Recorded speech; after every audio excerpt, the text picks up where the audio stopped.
నమస్తే, నేను Priyanka. STV news కు స్వాగతం. వివరాల్లోకి వెళ్తే, తిరుపతి జిల్లా గూడూరు నియోజకవర్గం శాసనసభ్యులు డాక్టర్ పాసం సునీల్ కుమార్ రౌడీలపై ఉక్కుపాదం మోపేందుకు నడుం కట్టారు. దౌర్జన్యం, బెదిరింపులకు దిగితే పోలీసుల ద్వారా చట్టపరమైన చర్యలు తప్పవని హెచ్చరిస్తూ నిజాయితీగా బతకాలని, అందుకు ఉపాధి కావాలంటే తాను కల్పిస్తానని హామీ ఇచ్చారు. అర్హులైన వారు నేరుగా తనను సంప్రదించవచ్చని చెప్పారు.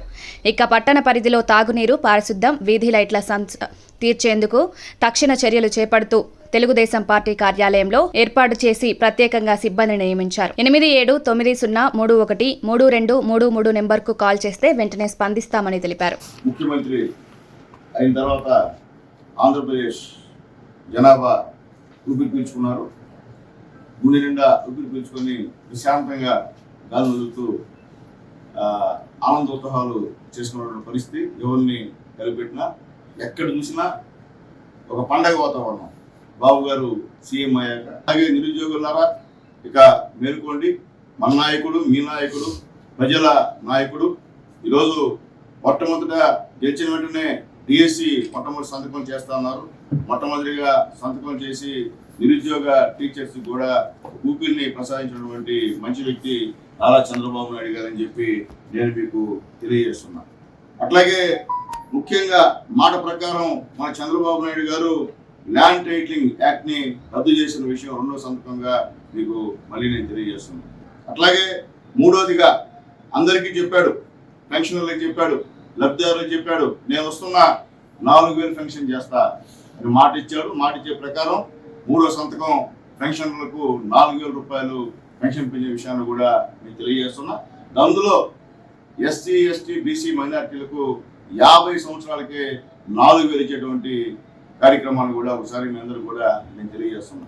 మొదటి నెలే అంటే వచ్చే నెలే 7000 రూపాయలు మీకు మొట్టమొదట పెన్షన్ ఇచ్చే కార్యక్రమం అని అవ్వ తాతలకి అందరూ కూడా నేను తెలియజేస్తున్నా. అట్లాగే ముఖ్యంగా 4వ మాట ప్రకారం ముఖ్యంగా ఈ రాష్ట్రంలో నిరుపేదలు ఎంతో మంది కూలిపోయేవారు, ఎంతో మంది ఈ యొక్క ఇల్లు కట్టే భవన నిర్మాణ కార్మికులు, పేదవాళ్ళు, చదువుకునే నిరుద్యోగులు అన్నా క్యాంటీన్ లేక అల్లాడిపోతున్నటువంటి పరిస్థితిలో 4వ సంతకంగా అన్నా క్యాంటీన్ని మనం ఇక్కడ ఓపెన్ చేసే విధంగా రాష్ట్ర వ్యాప్తంగా 100 అన్నా క్యాంటీన్లు ఈరోజు ఓపెన్ చేసే కార్యక్రమం ఉంది. త్వరలో గూడూరులో కూడా అన్నా క్యాంటీన్ ఎక్కడో కాదు, ఎక్కడైతే అన్నా క్యాంటీన్ గతంలో మేము పెట్టామో దాన్ని సచివాలయంగా మార్చారో ఆ ప్రాంతంలోనే అన్నా క్యాంటీన్ని మేము ప్రారంభిస్తామని చెప్పి పెద్ద నారాయణ గారి నాయకత్వంలో ప్రారంభిస్తామని చెప్పి నేను తెలియజేస్తున్నాను.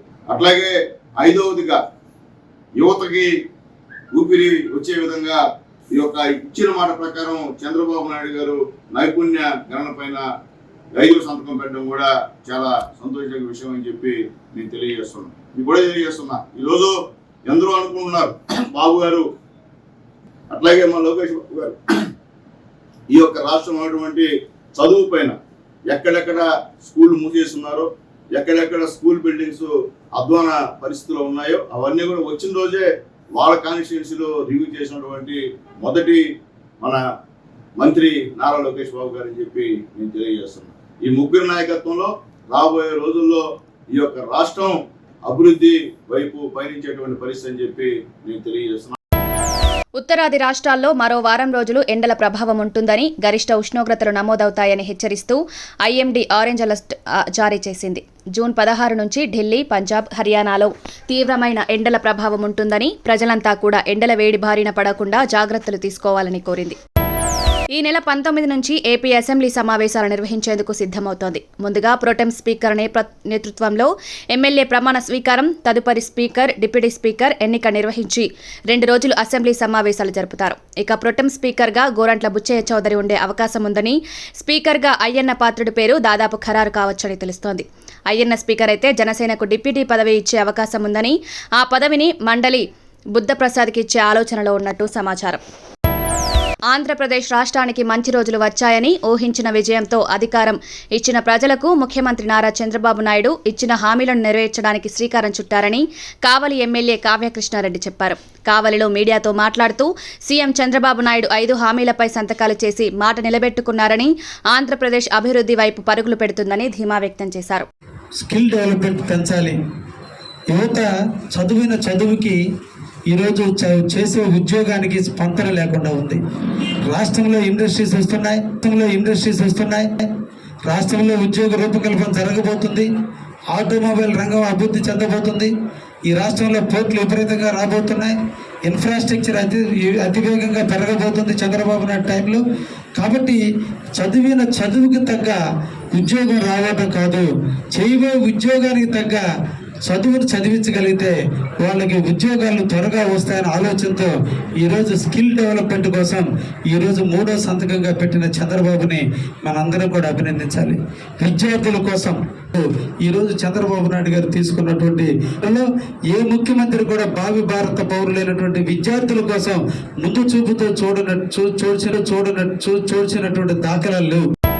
నెల్లూరులో మళ్లీ శ్రీ వెంకటేశ్వర స్వామి వైభవోత్సవాలు నిర్వహించేందుకు ప్రయత్నిస్తున్నామని ఎంపీ వేమిరెడ్డి ప్రభాకర్ రెడ్డి, ఎమ్మెల్యే వేమిరెడ్డి ప్రశాంతిరెడ్డి తెలిపారు.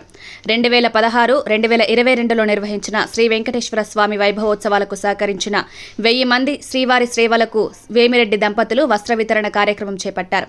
ఈ సందర్భంగా శ్రీవారి సేవకులు వేమిరెడ్డి దంపతులకు స్వాగతం పలికి సన్మానం చేశారు. త్వరలోనే మళ్లీ నెల్లూరు నగరంలో శ్రీ వెంకటేశ్వర స్వామి వారి వైభవోత్సవాలు నిర్వహించేందుకు యత్నిస్తున్నామని తెలిపారు. కలిపి జరుపుకునే అవకాశం మాకు ఇలా ఏర్పాటు చేసిన సుధాకర్కి ముందుగా ధన్యవాదాలు తెలుపుకుంటున్నాను. ఎందుకంటే మేమిద్దరము మీ అందరి అభిమానంతో గెలిచిన తర్వాత కలిసి పాల్గొన్న మొట్టమొదటి కార్యక్రమం మాకు ఎంతో ఇష్టమైన ఆ వెంకటేశ్వర స్వామి వారికి సేవ చేసే మీ అందరితో కలిసి పంచుకోవడం నిజంగా మా అదృష్టంగా భావిస్తున్నాను. శ్రీవారి సేవకులు అని చెప్పబడే మీకు ఏమిచ్చినా రుణం తీర్చుకోలేము. ఎందుకంటే స్వామివారికి సేవ చేసే మీకు అది ఎంతో అదృష్టం, అందరికీ కుదరదు. సేవ చేస్తున్నారు. వైభవోత్సవాలప్పుడు చాలా ఇబ్బందులు కూడా పడున్నాం. కానీ ఈ పోటాళ్ళు దాంట్లో రావడం, మా బాబాయ్ ఆ రోజు మొత్తం అతని పెత్తనంతో మీ అందరూ కూడా సేవ చేయడం మాకు నిజంగా కూడా చాలా సులువైంది. 2016లో మొదటిది చేయడం, 2022లో విపరీతమైన జనం అయినా కానీ ఎక్కడ కూడా ఇబ్బంది లేకుండా జరిగిపోయింది. ఈరోజు మొదట ఒకటి చెప్పాలి మీకు, ఇప్పుడే ప్రశాంత్ చెప్పినట్టు మొదట కార్యక్రమం ఈ శ్రీవారి సేవకులతో జరుపుకోవడం చాలా అదృష్టం. మాకు మీ అందరికీ ఒకటి చెప్పాలా, నన్ను ఎంపీగా, ప్రశాంత్ని ఎమ్మెల్యేగా, అంటే నారాయణ సార్ని ఎమ్మెల్యేగా మీరు అత్యంత మెజారిటీతో గెలిపించడం మీ అందరికీ ధన్యవాదాలు. ఏపీ మున్సిపల్ మంత్రి డాక్టర్ పొంగూరు నారాయణ పదవీ బాధ్యతలు చేపట్టిన తొలి రోజే మురుగునీటిపై యుద్ధం ప్రకటించారు. సచివాలయంలో విధులు ముగించుకుని విజయవాడలోని బందర్ రోడ్డు, ఇందిరా రోడ్డుల మీదుగా వెళ్తున్న మంత్రి నారాయణకు ఆ ప్రాంతంలో రోడ్డుపై మురుగునీరు నిలిచి ఉండడాన్ని గమనించి వెంటనే కాన్వాయ్ని ఆపించి ఆయనే స్వయంగా వెళ్లి ఎక్కడ నీరు నిలిచిందో గమనించారు. తన వెంట ఉన్న విజయవాడ నగర కమిషనర్ స్వప్నిల్ దినకర్ పుణ్గర్పై ప్రశ్నల వర్షం కురిపిస్తూ ఎందుకు ఇక్కడ నీరు నిలిచి ఉందని ప్రశ్నించారు. కమిషనరే స్వయంగా గడ్డపర తీసుకుని కాలువలో చెక్ చేసి మంత్రి నారాయణకు సమస్య వివరించారు. విజయవాడ గాంధీ మున్సిపల్ స్టేడియం వద్ద వర్షం వల్ల నిండి ఉన్న రోడ్లను పరిశీలించారు. ఇకపై ఇలా రోడ్లపై మురుగునీరు చేరకుండా చర్యలు తీసుకోవాలని ఆదేశించారు. వర్షపు నీటి నిల్వలు రోడ్లపైన నిలవకుండా ఉండేందుకు వెంటనే చర్యలు చేపట్టాలని మంత్రి నారాయణ అధికారులను ఆదేశించారు. మంత్రి వెంట నారాయణ విద్యా సంస్థల జీఎం వేమిరెడ్డి విద్యాభాస్కర్ రెడ్డి తదితరులు ఉన్నారు. ఏపీ రాజధాని అమరావతి నిర్మాణంలో మొదటి దశను 2.5 ఏళ్లలో పూర్తి చేస్తామని, తొలుత వేసిన మాస్టర్ ప్లాన్ ప్రకారమే రాజధాని నిర్మాణం జరుగుతుందని మున్సిపల్ శాఖ మంత్రి నారాయణ స్పష్టం చేశారు. వెలగపూడిలోని రాష్ట్ర సచివాలయంలో మున్సిపల్ పట్టణాభివృద్ధి శాఖ మంత్రిగా డాక్టర్ పొంగూరు నారాయణ బాధ్యతలు స్వీకరించారు. ముందుగా సచివాలయానికి చేరుకున్న నారాయణకు అధికారులు, టీడీపీ నాయకులు, రైతులు, జేఏసీ నేతలు పుష్పగుచ్చాలు అందజేసి ఘనస్వాగతం పలికారు. అనంతరం పూజలు చేసి పదవి బాధ్యతలు తీసుకుని మంత్రి మాట్లాడుతూ అమరావతిపై న్యాయస్థానాల్లో ఉన్న చిక్కులను తొలగించి న్యాయం చేస్తామన్నారు. అధికారులతో చర్చించి పనుల స్టేటస్ తెలుసుకుని ప్రారంభిస్తామన్నారు. ప్రపంచంలో టాప్ 5 రాజధానుల్లో ఒకటిగా అమరావతిని తీర్చిదిద్దుతామన్నారు. ఈ కార్యక్రమంలో నారాయణ సతీమణి పొంగూరు రమాదేవి, టీడీపీ పార్లమెంట్ అధ్యక్షులు షేక్ అబ్దుల్ అజీజ్, నారాయణ విద్యా సంస్థల జీఎం వేమిరెడ్డి భాస్కర్ రెడ్డి, మాజీ మున్సిపల్ చైర్పర్సన్ తాళ్లపాక అనురాధ, పలువురు టీడీపీ ముఖ్య నేతలు పాల్గొన్నారు. ఈ యొక్క మున్సిపల్ శాఖలో అతి ముఖ్యమైనది అమరావతి రాజధాని డెవలప్మెంట్, క్యాపిటల్ సిటీ. 217 చదరపు కిలోమీటర్లతో ఆ రోజు ఇక్కడ క్యాపిటల్ సిటీని డిజైన్ చేయడం జరిగింది. దానికి సంబంధించి 48,000 కోట్ల రూపాయలతో టెండర్లు పిలవటం, వర్క్ స్టార్ట్ చేయడం జరిగింది. దాదాపు 9,000 కోట్ల రూపాయలు పేమెంట్స్ కూడా అప్పుడు పే చేశాం. ఆ రోజు ముఖ్యమంత్రిగా ఉన్న నారా చంద్రబాబు నాయుడు గారు నాకు ఒకటే చెప్పారు, ప్రపంచంలో ఉన్న టాప్ 5 రాజధానిలో ఒకటి చేయాలని. ప్రపంచంలో ఉన్న టాప్ 5 రాజధానిలో ఒకటిగా ఉండాలి. ఒక డిజైన్లే కాదు, ఇక్కడ చేసే ప్రతి పని వల్ల ఆర్థికంగా రాష్ట్రం డెవలప్ కావాలి. ఇక్కడ ఏ యాక్టివిటీ చేసినా దానివల్ల రాష్ట్రంలో ఉన్న పాత జిల్లాలు 13 జిల్లాల్లో ఆర్థికంగా పెరగాలి. బిల్డింగ్లే కాదు, అలా యాక్చువల్గా డిజైన్ చేసాం. దానికి సింగపూర్ గవర్నమెంట్ వాళ్ళ సపోర్ట్ తీసుకున్నాం. నార్మన్ ఫాస్టర్ అండ్ పార్ట్నర్స్ వాళ్ళకి డిజైన్ ఇచ్చి ఫైనల్గా వాళ్ళ దగ్గర డిజైన్ చేయించాం. తర్వాత రోడ్లు, డ్రైన్స్, డ్రింకింగ్ వాటర్, ఈ ప్రాజెక్టులన్నీ టెండర్లు ఇచ్చాం. అన్నీ ఆల్మోస్ట్ ఆల్. వాటిలో మెజారిటీ పార్ట్ కూడా కవర్ అయింది. అయితే అధికారుల కోసంగా హౌసెస్ షీర్వాల్ టెక్నాలజీలో దాదాపు 90% అయిపోయినాయి. మంత్రులకు కావచ్చు, సెక్రటరీలకు కావచ్చు, రకరకాల గ్రేడ్ అధికారులకు కావచ్చు చేసాం. అదేవిధంగా ఇవన్నీ చేయటానికి రైతులు, ఈరోజు నేను చెప్తున్నాను, రైతులు ఇక్కడ నా వెనకాల ఉన్నారు. 2015 జనవరి 1 ల్యాండ్ పూలింగ్ నోటిఫికేషన్ ఇస్తే 2015 ఫిబ్రవరి 28వ తేదీ అర్ధరాత్రికి 34,000 ఎకరాలని ఒక చిన్న లిటికేషన్లో కూడా లేకుండా రాజధాని కట్టడానికి రైతులు ఇచ్చారు. అది మా ముఖ్యమంత్రి గారి మీద నమ్మకంతో ఇక్కడ ఒక మంచి క్యాపిటల్ డెవలప్ చేస్తాం అనే ఉద్దేశం తెచ్చారు. రాష్ట్ర రాజధానికి ఇచ్చారు. అట్లాంటి రాష్ట్ర రాజధాని యాక్చువల్గా గత ప్రభుత్వం పూర్తిగా నిర్విరామం చేసి 3 రాజధానులు అంటూ మూడు ముక్కలాట ఆడి పూర్తిగా నాశనం చేశారు. రైతులకు ఇవ్వాల్సిన కౌలు గివులు కూడా సరిగా ఇవ్వక వాళ్ళని నానా ఇబ్బందులు పెట్టారు. ఏదేమైనప్పటికీ ప్రజలు ఈ అరాచక పాలన చూసి విసిగిపోయి ఈరోజు ఎన్డీఏ కూటమికి 124 సీట్లు ఇచ్చారు. ముఖ్యమంత్రి గారు ఒకటే చెప్పారు, మళ్ళీ ఈ శాఖ నాకు ఇచ్చి, గతంలో ఈ శాఖ నిర్వహించావు, నీకు అనుభవం ఉంది, ఆ అనుభవంతో దీన్ని ప్రపంచంలో టాప్ 5 రాజధానిలో ఒకటి చేయాలా, ఇక్కడ కట్టే రాజధాని వల్ల రాష్ట్రంలోని 13 జిల్లాల యొక్క ఆర్థిక స్థితి పెరగాలి అని ఇచ్చారు. ఖచ్చితంగా నేను యాక్చువల్గా మంత్రిగా స్వీకరించినప్పటి నుంచి నేను స్టడీ చేస్తూ ఉన్నాను. గత అనుభవం 2014 నుంచి 19 దాకా నేను చేసిన స్టడీ అంటే అప్పుడు యాక్చువల్గా అమరావతి రాజధాని కట్టడానికి అనేక దేశ విదేశాలు తిరిగా. ఒక దేశం కాదు, China, Japan, Russia, Singapore, Malaysia, Ashgabat, Asthana, ఇట్లా అనేక దేశ విదేశాలు తిరిగి యాక్చువల్గా దీన్ని డిజైన్ చేయడం జరిగింది. ఆ అనుభవంతో అధికారులతో అప్పుడు కూర్చొని డిస్కస్ చేసినప్పుడు కాంట్రాక్టర్లు, చిన్న కాంట్రాక్టులు కాదు, వాళ్ళంతా ఎల్ఎన్టీ, షాపుంజీ, మెగా, ఎన్సీసీ ఇలాంటి పెద్ద పెద్ద కాంట్రాక్టులు, వాళ్ళందరితో కూడా అప్పుడు డిస్కస్ చేశాను. ఇప్పుడు యాక్చువల్గా అధికారులతో డిస్కస్ చేసి నా అనుభవంతో ఖచ్చితంగా ఈ అమరావతి రాజధానిని 2.5 సంవత్సరంలో పూర్తి చేయగలని ప్రస్తుతానికి అనుకుంటున్నాను. అయితే ఇవాళ నుంచి అధికారులతో కూర్చొని ఒక 10-15 రోజుల్లో ఒక క్లారిటీ తెచ్చుకొని ఆ క్లారిటీని ప్రజలకు కూడా టైం బౌండ్, ఎప్పుడు లోపల చేస్తాం, ఎలా చేస్తాం, ఏది రోడ్లు ఎప్పుడు పూర్తవుతాయి, వాటర్ లైన్స్ ఎప్పుడు పూర్తవుతాయి, బిల్డింగ్లు ఎప్పుడు పూర్తవుతాయి, సెక్రటరియట్ బిల్డింగ్స్ ఎప్పుడు పూర్తవుతాయి, ఇవన్నీ కూడా ఒక టైం బౌండ్ ఖచ్చితంగా రైతు సోదరులందరికీ ఎవరైతే ఆ రోజు త్యాగం చేశారో 34,000 ఎకరాల ల్యాండ్ని ఆ రైతులందరికీ ఆ టైం బౌండ్ ఇచ్చి ఆ టైం బౌండ్ ప్రకారం చేయటం జరుగుతుంది. Thank you. Same master plan ఏమీ మార్చాల్సిన అవసరం లేదు, ఎందుకంటే అది చాలా డీటెయిల్డ్గా స్టడీ చేసి చేసింది, అవసరం లేదు. గత ప్రభుత్వంలో 1,00,000 కోట్ల రూపాయలు వ్యయం చేయలేక మేము మూడు రాజధానులు చేయాల్సి వచ్చింది జగన్మోహన్ రెడ్డి గారు చెప్పి, ఇప్పుడు 1,00,000 కోట్ల వ్యయం అవుతుందా అండి ఎస్టిమేటెడ్?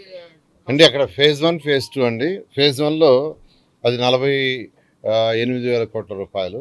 ఫేజ్ 2 అంటే మెట్రో అవన్నీ, అంటే ఫ్యూచర్లో మెట్రో కావచ్చు ఇటువంటివన్నీ చేయడానికి టోటల్గా 1,00,000 కోట్లని యాక్చువల్గా ఎస్టిమేషన్ వేసాం. Phase 1 phase 2 phase 3. మనం ఫస్ట్ ఫేజ్ 1 చేస్తే సిటీ మొత్తం అయిపోతుంది.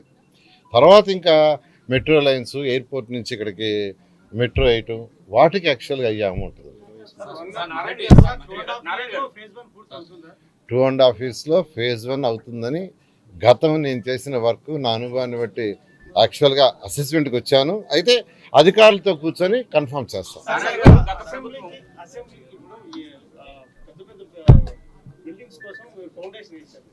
ఇప్పుడు ఆ స్టీల్ అవన్నీ చుట్టుపట్టుకున్నాయి, దాని పరిస్థితి అంతా ఇబ్బందికరంగా ఉంది, చాలా కాస్ట్ పెరిగేస్తుంది కదా, మరి ఎట్లా చేస్తారు? అందుకేనండి అధికారులతో కూర్చొని టెక్నికల్గా ఎటువంటి ఇబ్బంది లేకుండా, టెక్నికల్గా అంటే it is a technical issue. Technical ఇష్యూస్ని అధికారులతో సిఈలు, ఎస్సీలు, డిఈలు వాళ్ళతో కూర్చోవాలా, వాళ్ళతో డిస్కస్ చేయాలా, దాని ప్రకారం ముందు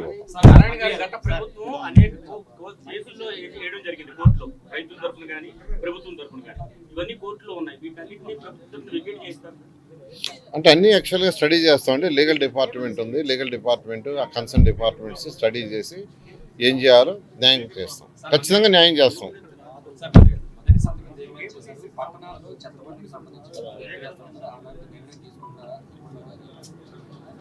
ఇప్పుడే ఛార్జ్ తీసుకున్నాను. నిన్న నెల్లూరులో కొన్ని అన్నా క్యాంటీన్స్ కూడా విజిట్ చేశాను.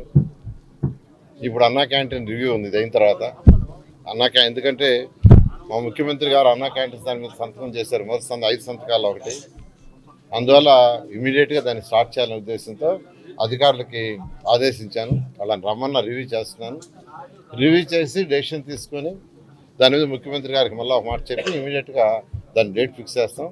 అందుకని ఇది కూడా అమరావతి క్యాపిటల్ సిటీకి సంబంధించి రోడ్లు అయినా, డ్రైన్స్ అయినా, బిల్డింగ్స్ అయినా, లేదు సెక్రటరియట్ 5 బిల్డింగులు 54 అంతస్తులు 50 అంతస్తుల బిల్డింగ్లు అయినా, అసెంబ్లీ బిల్డింగ్ అయినా, మళ్ళీ అధికారులతోనూ టెక్నికల్ పీపుల్తోనూ కూర్చొని ఎన్ని రోజుల్లో పూర్తవుద్దో ఒక టెంటేటివ్ ప్లాన్ చేసి దాన్ని మళ్ళా రైతులందరికీ, రాష్ట్ర ప్రజలందరికీ తెలియజేయడం జరిగి దాని ప్రకారం ముందుకు పోవడం జరుగుతుంది.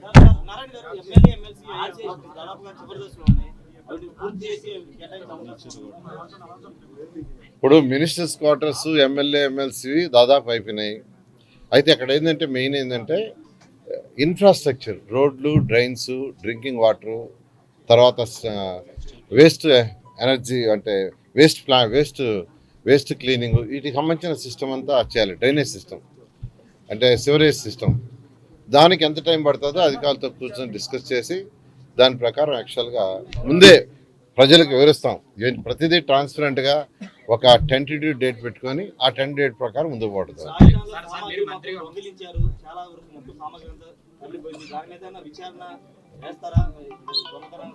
ఖచ్చితంగానండి. అంటే యాక్చువల్గా ఇప్పుడు రాజధానిలో రోడ్లు, డ్రైన్స్ చాలా వరకు కట్టారు, బిల్డింగ్స్ కట్టారు. దాంట్లో ఎంత డ్యామేజ్ జరిగిందో చూడాలా, ఆ డ్యామేజ్ ఎవరు చేశారో చూడాలా. దీని అందరికీ ఒక యాక్చువల్గా అధికారులతో కూర్చొని డిస్కస్ చేసి దానికి ఒక యాక్షన్ ప్లాన్ చేసి, ఎందుకంటే ఇప్పుడు వెంటనే వర్క్ చేయాలన్నా జరిగిన డ్యామేజ్ ఇప్పుడు ఆల్రెడీ చేసిన కాంట్రాక్ట్ ఏమంటానంటే నేను కంప్లీట్ చేశానండి, మీకు హ్యాండ్ ఓవర్ చేశాను అంటాడు. అక్కడేమో అది ఉండదు. మళ్ళా దాన్ని రెండోసారి పిలిస్తే 2 సార్లు వీళ్ళు కావాలని చేశారని మళ్ళా ఉంటారు రెడీగా నెత్తిన మట్టేయటానికి. అందువల్ల ఈసారి జాగ్రత్తగా అవన్నీ స్టడీ చేసి ఏమేమి డ్యామేజ్ అయినాయో అవన్నీ వీడియో చేసి రికార్డ్ చేసి దానికి ఒక కమిటీ వేసి అన్నీ చేసి దాన్ని ముందు పోవడం. సిఆర్డీ ఎన్ని సిఆర్డీ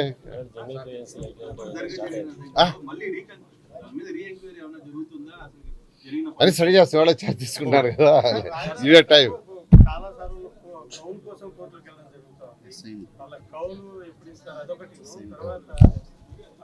ఇక్కడ పనిచేసేటువంటి హౌస్ కీపింగ్ వాళ్ళకు ఇక్కడ ఉద్యోగాలు ఇచ్చినామని చెప్పేసి వాళ్ళకి ఇచ్చేటువంటి పెన్షన్ ఏదో ఉంటుంది కదా, అది కూడా బంద్ చేశారు లాస్ట్ గవర్నమెంట్. ఆ విషయంగా ఏమైనా నిర్ణయం తీసుకున్నారు? మీరు జస్ట్ టైం ఇవ్వండి, అన్ని స్టడీ చేస్తాం, స్టడీ చేసి ముందుకు పోతాం, అన్ని పోతాం. చిన్న క్లారిటీ, 2.5 ఏళ్ళు అన్నారు కదా, సీడ్ యాక్సెస్ సీడ్ క్యాపిటల్ లో ఉన్నటువంటి అంతా కూడా పూర్తి చేస్తారా? ఏంటి 2.5 ఏళ్ళలో టార్గెట్ చేస్తారు? ఏమేమి చేయబోతున్నారు ఈ 2.5 సంవత్సరంలో? అంటే ఈ గత అనుభవం అంటే 2014-19 దాకా నేను చేసిన అనుభవాన్ని బట్టి దాన్ని బట్టి యాక్చువల్గా ఒక estimation, it is rough estimation. Amaravati రాజధానిలో 217 చదరపు కిలోమీటర్లు, ఇందులో దాదాపు 3600 కిలోమీటర్ల రోడ్డు డిజైన్ చేసింది. 3600 కిలోమీటర్లు, పెద్ద రోడ్లు కావచ్చు, చిన్న రోడ్లు కావచ్చు, కాలనీలో రోడ్డు కావచ్చు, ఆ రోడ్లు కానీ వాటికి సంబంధించిన మౌలిక సదుపాయాలు, అంటే రోడ్డు అంటే ఉత్తర రోడ్డు వేయటం కాదు, దానికి డ్రింకింగ్ వాటర్ కానీ, అండర్ గ్రౌండ్ సివరేజ్ లైన్స్ కానీ, ఎలక్ట్రికల్ లైన్స్ కానీ, ఇవన్నీ అయితేనే అది అవుతుంది. అవి కానీ అధికారులు కట్టే బిల్డింగ్స్ కానీ, లేదు సెక్రటరియట్ కోసం కట్ట. ఇవి నేటి వార్తలు. మరిన్ని అప్డేట్స్ తో మళ్ళీ మరో బులెటిన్ లో కలుసుకుందాం. నమస్తే.